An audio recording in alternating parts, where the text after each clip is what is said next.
போட்டுக்கலாம். நம்ம கட் பண்ணி வச்சுருக்கிற ஒரு கப் வெங்காயத்தை அதுக்குள்ளே போட்டுக்கலாம். நம்ம கட் பண்ணி வச்சுருக்கிற கருவேப்பிலை மல்லி இலையும் போட்டுக்கலாம். 1/2 ஸ்பூன் பெருஞ்சீரகம் போட்டுக்கலாம். நம்ம எடுத்து வச்சுருக்கிற பூண்டை பொடிசாக கட் பண்ணி அது கூட சேர்த்துக்கலாம். நம்ம வேக வச்சுருக்கிற வாழைப்பூவை அது கூட சேர்த்துக்கலாம். அதுக்கு தேவையான அளவு உப்பு போட்டுக்கலாம்.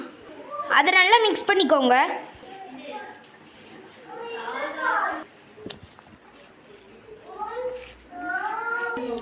மாவு இப்போ கரெக்டான பதமாக இருக்குது. கொஞ்சம் உங்களுக்கு தண்ணியாக இருக்கிற மாதிரி தெரிஞ்சதுன்னா கொஞ்சோல அரிசி மாவு சேர்த்துக்கலாம். இந்த மாவை கொஞ்சோல எடுத்து அது நல்லா உருண்டை பிடிச்சி உள்ளங்கையில் வச்சு அமுக்கி எடுத்துக்கலாம். இந்த மாதிரி ஷேப்புக்கு அமுக்கி எடுத்துக்கோங்க. அதை ஒரு பிளேட்டுக்கு மாற்றிக்கலாம். இதே மாதிரி அவ்வளோத்தையும் நம்ம தட்டி எடுத்துக்கலாம். இப்போ எல்லாத்தையும் நம்ம அமுக்கி எடுத்தாச்சு.